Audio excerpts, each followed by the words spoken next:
తెలంగాణ ప్రజలందరికీ నమస్కారం. Welcome to బక్క జెట్స్ అండ్ ఫ్యాక్ట్స్. దగా పడ్డ వారి గొంతుక. ఇంతవరకు సబ్స్క్రైబ్ కాని వారు దయచేసి సబ్స్క్రైబ్ కండి. ఈ వీడియో లాస్ట్ వరకు చూడండి. ఖచ్చితంగా కామెంట్ చేయండి, షేర్ చేయండి. హైడ్రా హైడ్రా హైడ్రా హైడ్రా పెద్దల కొమ్ము కాస్తుంది, చిన్నలను అనగదొక్కుతుంది. పొలిటికల్ లాభం ఉన్నోళ్ళను, బలం ఉన్నోళ్ళను పక్కన పెడుతుంది. ఈరోజు వాళ్ళతోని రాజీకి రానోళ్ళను రేవంత్ రెడ్డి గారు హైడ్రాతోని వాళ్ళని కూకల వేళ్ళతోని పెకలు వేస్తుండ్రు. ఈరోజు మల్లారెడ్డి తొడగొట్టి రారా డాష్ అని గతంలో మల్లారెడ్డి తొడగొట్టి రేవంత్ రెడ్డికి సవాల్ ఇచ్చిండ్రు. ఈ భారతదేశంలో ఆయన మల్లారెడ్డి తిట్టిదాన్ని బూతులు రేవంత్ రెడ్డిని ఎవరు తిట్టలే.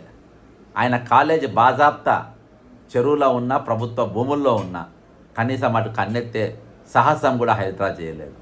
ఇటు ఎంఐఎంఓల కాలేజ్ బాజాప్తా చెరువులో ఉన్న, అది విద్యార్థులకు సంబంధించింది, విద్యలు నష్టపోతారని చెప్పి అది ఆపినటువంటి పరిస్థితి. రేవంత్ రెడ్డి వాళ్ళ సొంత అన్న తిరుపతి రెడ్డి, ఆయన ఇంటికి నోటీస్ అతికేస్తారు, ఆర్బీఐ స్టిక్కర్ వేస్తారు. కానీ ఆయన అన్నడక హైకోర్టుకి వెళ్ళి స్టే తెచ్చుకున్నారు కాబట్టి మేము కూలగొట్టలేదు, దాని జోలికి పోలేదు అని చెప్పి దానికి అంటారు. అంటే ఈరోజు ప్రెస్టేజ్ బాజాప్తా అప్పా చెరువుల ప్రేమావ చెరువులో ఉంటుంది, అప్పా చెరువు కూడా అందులో కబ్జా పోతుంది. దాని మీద నేను హైడ్రా కంప్లైంట్ ఇచ్చిన కూలగొట్టరు. దానికి పర్మిషన్ ఇచ్చింది కేటీఆర్. వాసవి కోమ చెరువులో ఉంటుంది, దాని జోలి పోరు. దానికి పర్మిషన్ ఇచ్చింది కేటీఆర్. ఆనంద్ కన్వెన్షన్ బాజాప్తా హిమాయత్ సాగర్లో ఉంటుంది, దానికి జోలికి పోరు. బాజాప్తా ఒక 4 ఎమ్మెల్యేలు ఏ విధంగా మరి ప్రభుత్వ భూములలో అపార్ట్మెంట్స్ కడుతున్నారు, దాని మీద హైకోర్టులో పిల్లేసిన దానిపైన ఊసెత్తది హైడ్రా.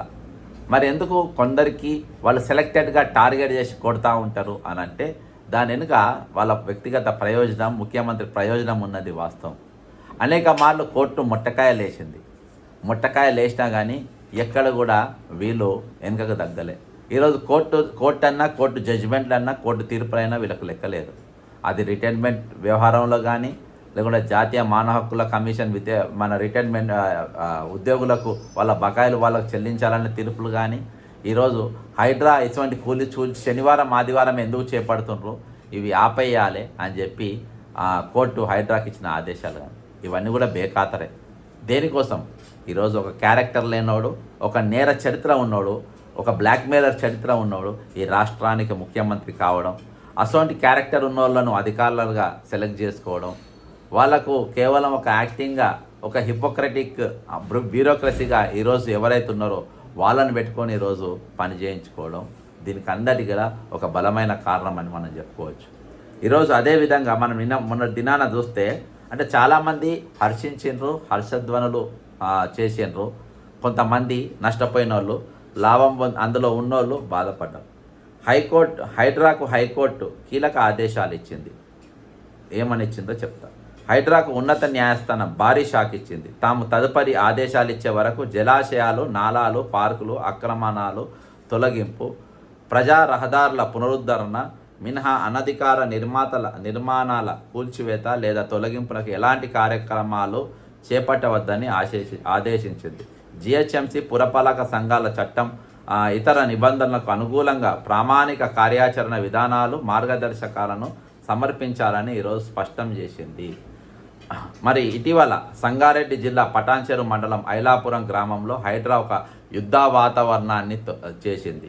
అందులో యుద్ధ వాతావరణం సృష్టించింది అని అభిప్రాయపడింది. పెత్తందారి విధానం, చట్ట విరుద్ధ చర్యల కారణంగా వందలాది పిటిషన్లు దాఖలయ్యాయని చెప్పింది. చాలా పిటిషన్లలో స్పష్టమైన కౌంటర్లు దాఖలాలు చేయలేదని, సంస్థ తీరు సమర్థనీయం కాదని వ్యాఖ్యానించింది. ఐలాపూర్ కూల్చివేతలపై స్టేటస్లో ఆదేశాలు పాటించాలని చెబుతూ విచారణ ఈ నెల 20కి వాయిదా వేసింది. ఇసోంటి తీర్పులు కానీ, ఇసోంటి స్టేట్మెంట్లు కానీ, డైరెక్షన్లు కానీ అనేక మార్లు హైడ్రాకి ఇచ్చింది. అయినా కానీ ఇలా బాజాప్తా నేను పదే చెప్తా. ఈరోజు యూసుఫ్ కూడా పెద్ద చెరువుల రంగనాథ్ ఇల్లు ఉన్నది. రంగనాథ్ తన 100 సంవత్సరాల డాక్యుమెంట్ను చూపించమనండి. 100 సంవత్సరాల డాక్యుమెంట్ ఆ జాగలు వీళ్ళ నాయనకి వచ్చింది, వీళ్ళ నాయన ఎవరి దగ్గర కొన్నాడు, ఆయన ఎవరి దగ్గర కొన్నాడు అని చూపించమనండి. దమ్ముంటే ఆ యూసుఫ్ కూడా చెరువు, పెద్ద చెరువును ఈరోజు దాన్ని పునరుద్ధరణ చేయమని దమ్ముంటే దాని దాని బఫర్ జోన్ ఏంటి, దాన్ని ఎఫ్టీలో బయట పెట్టమనండి. ఇవాటికైనా ఛాలెంజ్ చేస్తున్నా నేను. 100 సంవత్సరాల డాక్యుమెంట్ చూపించమనండి. ఒక 60 ఏళ్ళ డాక్యుమెంట్ చూపించమనండి దమ్ముంటే, దాని లింక్ డాక్యుమెంట్లు ఎవరెవరికి ఎక్కడికి వెళ్ళి వచ్చినాయో. అది బాధాప్త చెరువులో ఉన్నది. అది ఈరోజు కృష్ణకాంత్ పార్క్ అనేది ఏ విధంగా పేరు, కృష్ణకాంత్ పార్క్ అనేది కృష్ణకాంత్ అనే ఆయన 99 వరకు కూడా ఆయన్నే రాష్ట్రానికి గవర్నర్ ఉండే. 95లో సారీ మన ఈయన ముఖ్యమంత్రిగా చేసినప్పుడు, చంద్రబాబుని చేసినప్పుడు, ఆయన చచ్చిపోయినాక ఈయన ఎన్నుపోటుకు ఆయన సహకరించింది కాబట్టి ఆయన పేరు ఆయన పెట్టుకున్నాడు. అట్లా పుట్టింది చెరువు. కానీ అది ఎప్పుడో 70లలో 80లలో తయారైంది కాదు అది. కాబట్టి దీని వెనుక ఉన్నది. 1000 ఎకరాల కబ్జాకు యత్నం. ఏఏజీ అదనపు advocate general AAG Imran Khan వాదనలు వినిపిస్తూ సంగారెడ్డిలోని కోర్టు ఇచ్చిన డిగ్రీని అడ్డు పెట్టుకొని ఐలాపూర్ పలు సర్వే నంబర్లో 1000 ఎకరాలకు పైగా ప్రభుత్వ భూమిని కబ్జా చేయడానికి పిటిషనర్ ప్రయత్నిస్తున్నారు. హైడ్రా కూల్చివేసిన భవనం ప్రభుత్వ భూమిలో నిర్మించిందే. ఆ భవనానికి విద్యుత్ నిర్మాణ అనుమతులు లేవు అని చెప్పారు. పిటిషనర్ తరపున సీనియర్ న్యాయవాది ఎల్ రవీందర్ వాదనలు వినిపిస్తూ కూల్చివేసిన భవనం కోర్టు విచారణలో ఉన్న ఆస్తిలోని ఒక భాగం. ఆ కేసులోని వివాదాస్పద డిగ్రీ జారీ అయింది. 2006 నాటి ఉమ్మడి ప్రభుత్వంపై పిటిషనర్ ఈ దావా వేశారు. అలాగే 2024లో ప్రతివాద అధికారులు జోక్యం చేసుకున్నప్పుడు పిటిషనర్ రిట్ పిటిషన్ కూడా వేశారు. రిట్ పిటిషన్కు విచారించిన న్యాయస్థానం సంబంధించిన స్థలంలో ప్రస్తుతం ఉన్న నిర్మాణాలను తొలగించడానికి చట్టబద్ధమైన ప్రక్రియను పాటించకుండా ఎటువంటి బలవంతపు చర్యలు తీసుకోకూడదంటూ మధ్యంతర ఉత్తర్వులు జారీ చేసింది. అది పట్టించుకోకుండా హైడ్రా అధికారులు ఈ నెల 11న తెల్లవారుజామున 4 గంటలకు ఎందుకు అయిపోయేది, తెల్లవారి 4 గంటలకు దోపిడీ దొంగలు పోతారు. ప్రభుత్వ పెద్దలకు 10 to 5 బై డ్యూటీ. మీరు ఆ టైంలో డ్యూటీకి పోవాలి. పొద్దుగా 4 గంటల డ్యూటీకి పోవడేంటి మీరు? 4 గంటల డ్యూటీ ఎవరు పోతారు? మీరు బండిపోటు దొంగలను పట్టుకోనికి పోలీసు వాళ్ళు పోతారు. అక్కడ ఉన్నది బండిపోటు దొంగల ఈ మన తెలంగాణ పౌరుల ఎవరున్నారా? ఆ టైంకు 4 గంటలకు మీరు పోతుండ్రు. మీరు ఆ టైంకి ఎందుకు మీరు సిబ్బందిని తీసుకపోయి ఇబ్బంది పెడుతుండ్రు? ఈరోజు మీరు దొరలెక్క పోవాలి, ఆర్డర్స్తో బాజాబ్తా పోవాలి, 10 గంటలకు పోవాలి. 10 o'clock office time. 10 o'clock office టైంలో మీరు వెళ్ళాలి. మీరు వెళ్ళి మీరు అక్కడ బాజాబ్తా మేము ఇక్కడ ఇల్లు ఊలగొడుతున్నాము, ఇగో ఇది చట్టం ఇది చెప్తుంది, దీని ప్రకారం మీరు అందరు బయటికి అన్నీ చేయాలి. ఈరోజు వీధి రౌడీ లెక్క గుండాల లెక్క 4 గంటలకు ఎవరు పోతారు? కబ్జాదారులు పోతారు, క్రిమినల్స్ పోతారు. ఈరోజు రేవంత్ రెడ్డి దగ్గర మున్సిపల్ శాఖ, పోలీస్ శాఖ దేనికోసం పెట్టుకుని అనుకున్నారు? ఇటువంటి స్వేరావిహారం చేయడానికి పెట్టుకున్నాడు. మీకు దమ్ముంటే మల్లారెడ్డి తొడగొట్టి రారా డాష్ అన్నీ పోయి పీకుంటే మన పీకేది ఉంటే పీకనికి చేత కాదు రేవంత్ రెడ్డికి. ఎందుకంటే చంద్రబాబు ఉంగబెట్టి ఒక తన్నుదంతాడు. ఎంఐఎం కాలేజ్ బాజాబ్తా చెరువులో కట్టిండ్రు. ఎంఐఎం కాలేజ్ పోతే నరేంద్ర మోడీ ఉంగబెట్టి ఒక తన్నుదంటాడు కాబట్టి దాని జోలికి పోతలేరు. ఎందుకంటే నరేంద్ర మోడీకి ఈరోజు బీ టీం లెక్క ఎంఐఎం ఉన్నది, దాన్ని ముట్టుకోనికి వీల్లేదు. ఈరోజు నోటీసులు జారీ చేయకుండా పిటిషనర్ న్యాయవాది సమర్పించిన వీడియోను పరిశీలిస్తే హైడ్రాకు చెందిన వందలాది మంది సిబ్బంది ఈ స్థలంలో గుమికూడినట్టు స్పష్టమవుతోంది. పిటిషనర్కు చెందిన భారీ భవనం కూల్చివేశారు. నాకు మునీంతోని కానీ, నాకు ఎవరితోని కానీ, నాకు ఎవరితో సంబంధం లేదు, నాకు ఎవరితో అవసరం లేదు. కానీ సిస్టమ్ అనేది ఉన్నది. సిస్టమ్ ప్రకారం పనిచేయాలని అంటున్నాను. ఈరోజు సెలెక్టెడ్గా కొంతమంది రౌండప్ చేసి రింగ్ చేసి ఈరోజు వాళ్ళని కొట్టడం అనేది, అందరిని కొట్టుకుంటా నువ్వు ఇక్కడ కూడా కొట్టుకో. నువ్వు మల్లారెడ్డి ఆపుతావు, ప్రెస్టేజ్ అని ఆపుతావు, ఆనంద్ కన్వెన్షన్ ఆపుతావు, వాసవాన్ని ఆపుతావు, నీ అన్నను ఆపుతావు. నీ అన్న కొట్టుకు లొంగుతారు మీరు. అర్థమైందా? నీకు హిమాయత్ సాగర్ది ఇవన్నీ ఆపుకుంటా పోతావు.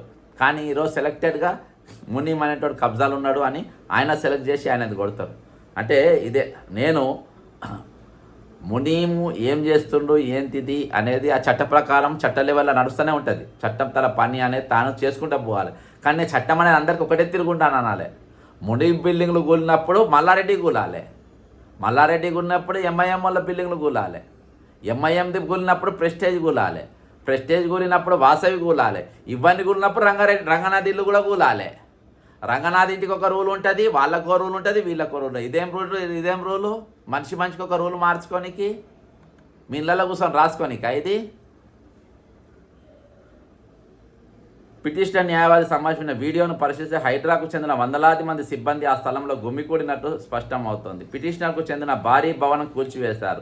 ఎలాంటి ముందస్తు నోటీసు లేకుండా ఇంత భారీ నిర్మాణాన్ని కూల్చివేయడం దిగ్భ్రాంతి కలిగిస్తుంది. అనుమతి లేకుండా భవనాన్ని నిర్మించారని భావించినా ఇంత భారీ నిర్మాణం చేపట్టే వరకు అధికారులు ఏం చేస్తున్నారన్నది ఆశ్చర్యం. ఏం పీకిండ్రు మరి అధికారులు? దొంగలు వాళ్ళు. అనధికార నిర్మాణాన్ని గమనించి అదే వేరేళ్ళు ఎవరైనా ఇసుక పోసుకుంటే ఇంటి ముందు ఇసుకుంటే చాలు వాడు వచ్చేస్తాడు. బిల్డింగ్ ఇన్స్పెక్టరు అక్కడ ఉన్నవాడు ఎవడో ఫోన్ తీసుక గొట్టంగాల్లో వచ్చి ఆ బిల్డింగ్ ముందు నిలబడతాడు, కౌన్సిలర్ ఎవడో వచ్చి. మరి ఇంత పెద్ద బిల్డింగ్ వాడుతుంటే మరి అక్కడ సిబ్బంది ఏం చేసినట్టు? అనధికార నిర్మాణాన్ని గమనించి ప్రారంభంలో చర్యలు తీసుకుని ఉంటే పరిస్థితి చక్కబడి ఉండేది. దానికి బదులుగా అధికారులు కళ్ళు మూసుకొని ఓ భారీ నిర్మాణం జరగడానికి అనుమతించి ఇప్పుడు నిర్మాణం అక్రమం అంటూ న్యాయస్థానం ముందు ఫిర్యాదు చేస్తున్నారు అని ఉత్తర్వులు పేర్కొంది. ప్రామాణిక విధానం ఏది? ఈరోజు హైడ్రాని అడుగుతుంది, రేవంత్ రెడ్డిని అడుగుతున్నారు. రేవంత్ రెడ్డి చెప్తున్నా, ఈ రాష్ట్రానికి అత్యంత సిగ్గులేని ముఖ్యమంత్రి ఉన్నంటే భారతదేశంలో మనకే ఉన్నాడు.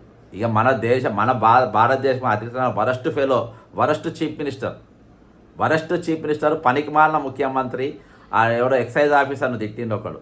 అవన్నీ ఆ తిట్ల నీనకు వర్తిస్తాయి. యూజ్లెస్ ఫెలో ముఖ్యమంత్రి మనకే ఉండే, ఎవరికి లేదు. ఇక ప్రామాణిక విధానం ఏదేమైనా అనుమతి లేకుండా ఓ భవనాన్ని కూల్చివేసి సమయంలో సహజ న్యాయ సూత్రాలు పాటించాల్సిందే, అది ఎవడైనా సరే. పిటిషనర్ తరపు న్యాయవాది పేర్కొన్నట్టు యుద్ధ వాతావరణం తలపించేలా హైడ్రా సిబ్బంది మోహరించింది. ఇది సహించేదే లేదు. ఫోటోలు, వీడియోలు, క్లిప్పింగ్లను పరిశీలిస్తే తర్వాత హైడ్రా ఎలాంటి ప్రామాణిక పద్ధతులను పాటించడం లేదని న్యాయస్థానం ప్రాథమికంగా అభిప్రాయపడుతోంది. యాజమాన్య హక్కులకు సంబంధించి వివాదం ఉన్న సందర్భాల్లో అవతలి పక్షానికి నోటీసు జారీ చేసిన తర్వాతే చర్యలు చేపట్టాలి. మరి అసలు చేస్తలే కాబట్టి పొద్దుగా 4 గంటలకు పోయి దాడులు చేస్తూ ప్రజా ప్రయోజనాల దృష్ట్యా కూల్చివేతలు చేపట్టమని హైడ్రా వాదిస్తోంది. తన చర్యలను సమర్థించుకోవడానికి ప్రయత్నిస్తుంది. హైదరాబాద్ దాని పరిసర ప్రాంతాల్లో అనేక జలాశయాలను పునరుద్ధరించినట్లు హైడ్రా గర్వంగా ప్రచారం చేసుకుంటుంది. అక్కడక్కడే చేస్తారు. హైడ్రా పెత్తందారి చర్యలకు వ్యతిరేకంగా వందలాది కేసులు దాఖలయ్యాయన్నది వాస్తవం. అలాంటి రేపు అధికారం పోయిన తర్వాత విన్న పని ఏంటంటే పొద్దున టిఫిన్ చేయాలి ఇంట్లో. రంగనాథ్ టిఫిన్ డబ్బా పట్టుకోవాలి, కోర్టులో పోయి కూర్చోవాలి, మళ్ళీ సాయంత్రం రావాలి. రోజు ఇదే డ్యూటీ ఉంటుంది. ఇక రేపు గవర్నమెంట్ మారిన తర్వాత రంగనాథ్ పని మామూలుగా ఉండదు. రంగనాథ్ ఇలా శ్రీలక్ష్మి ఎట్లయిందో అట్లా కాబోతుండ్రు రంగనాథ్. అలాంటి పిటిషనర్లో హైడ్రా ఎలాంటి ప్రామాణిక విధానాన్ని అనుసరించలేదు. హైడ్రా ఏర్పడి ఏడాది అయినా జిహెచ్ఎంసీ లేదా పురపాలక సంఘాల చట్టంలోని నిబంధనలను అనుసరిస్తుందా లేదా అనేది తెలియడం లేదు. ఈ సంస్థ చర్యలు చట్టానికి సహజ న్యాయ సూత్రాలకు విరుద్ధం. తదుపరి ఉత్తర్వులు ఇచ్చేంత వరకు సదరు ఆస్తి విషయంలో యథాస్థితి కొనసాగించాలి. జిహెచ్ఎంసీ పురపాలక సంఘాల చట్టం ఇతర వర్తించే నియమాల అనుగుణంగా ప్రామాణిక కార్యాచరణ విధానాలు మార్గదర్శకాలను హైడ్రా ఈ కోర్టు ముందు ఉంచాలి. అప్పటి వరకు అనధికార నిర్మాణం, అంతర్గత రహదారులు, ప్రహరీల తొలగింపు వంటి చర్యలను హైడ్రా చేపట్టవద్దని న్యాయమూర్తి ఉత్తర్వుల్లో పేర్కొంది. ఇది ఎంతవరకు ఈ ఉత్తర్వులను ప్రభుత్వం లోబడి ఉంటుందని చూడాలి. నకిలీ నోటీసులపై ఫిర్యాదు. తెలంగాణ హైకోర్టు పేరట హైడ్రాకు నకిలీ నోటీసులు జారీ అయ్యాయి. ఈ విషయాన్ని తీవ్రంగా పరిగణించి కమిషనర్ రంగనాథ్ పోలీసులను ఆశ్రయించారు. ఫిర్యాదు నమోదు కావడంతో పోలీసులు విధానం చేపట్టారు. ఇక రిస్క్ చేయాల్సిందే. ఫాతిమా కాలేజ్ విషయంలో దాఖలైన ఓ పిటిషన్పై తెలంగాణ హైకోర్టు కీలక వ్యాఖ్యలు చేసింది. సల్కం చెరువులో కాలేజ్ నిర్మించారని, ఇంతదాకా హైడ్రా ఎలాంటి చర్యలు తీసుకోలేదని ఓ పిటిషన్ దాఖలైంది. వీళ్ళకి దమ్ముంటేగా ముట్టుకోనికి, అసొంటోళ్ళే ముట్టుకోనికి దమ్ము లేదు. విచారణ జరిపిన న్యాయస్థానం ఫాతిమా కాలేజ్ జాయిన్ అయ్యే వాళ్ళు రిస్క్ చేయాల్సిందేనని వ్యాఖ్యానించింది. ఈ మేరకు కాలేజ్ నోటీసు బోర్డులో ఈ విషయాన్ని పేర్కొనాలంటూ కాలేజ్ యాజమాన్యాన్ని ఉన్నత న్యాయస్థానం కూడా ఆదేశించింది. అంటే ఫాతిమా కాలేజీలో అసలు ఎందుకు పెడుతుండ్రు, అందులో ఇప్పటి వరకు మీరు ఎందుకు చర్యలు చేపట్టలేదు అని చెప్పి కూడా ఈరోజు బాజాప్తా చెప్పాలని చెప్పేసి వాళ్ళు చెప్తుండ్రు. అంటే ఓవరాల్గా మాత్రం ఈరోజు పరిస్థితి ఏంటంటే హైడ్రాకు వచ్చిన పరిస్థితి ఏంటంటే ఈరోజు ఇంత దారుణమైన పరిస్థితి. ఈరోజు హైడ్రా ఎంత దిగజారిందంటే వాళ్ళు బాజాప్తా వీడియోలు పెట్టి, అంటే ఒక పిటిషనర్ ఎవరైతే బిల్డింగ్లు కూలిపోయిన మునిమైన ఆయన పైన ఒక వీడియోలు తయారు చేసి పోస్ట్ చేసే కార్యకి వచ్చిందంటే ఎంత నీచానికి వచ్చిందో చూడండి. ఇక చూడండి, కేవలం 10 లక్షలు తక్కువేం లేదా? మా దగ్గర ఫిక్స్ రేట్ బాస్. రిజిస్ట్రేషన్ ఎప్పుడు పెట్టుకుందాం? రిజిస్ట్రేషన్ కాదు, నోటరీ చేస్తాం. నోటరీ అంటే సేఫ్ కదా, మేమున్నాం కదా, టెన్షన్ ఎందుకు? నా వాటా 40%, మీకు 60%. ఇది ప్రభుత్వ భూమి కదా, ఇబ్బంది రాదా? డబ్బులు చేతికొచ్చాక వాళ్ళ సంగతి వాళ్లే చూసుకుంటారు. ప్రజలారా అప్రమత్తంగా ఉండండి. ప్రభుత్వ భూమిని అమ్మడం, కొనడం నేరం. ముకీం అజీం లాంటి వ్యక్తుల మాటలు నమ్మి మీరు నోటరీ పేరుతో స్థలాలు కొంటే మోసపోతారు. జాగ్రత్తగా ఉండండి. నోటరీ పేరుతో ప్లాటు అమ్ముతామంటే నమ్మకండి. ఇది ఈ విధమైన రీళ్ళు మరి ఈరోజు హైడ్రా పోస్ట్ చేస్తుంది. ఈ విధంగా గ్రూప్లలో పెట్టి ఒక వ్యక్తి పైన సరే ఆయన ఎటువంటారైనా సరే కానీ ఈ విధంగా చేస్తుంది. వాళ్ళు చెప్పింది కరెక్ట్ అనిపించుకునే ప్రయత్నం చేస్తూ ఉంది.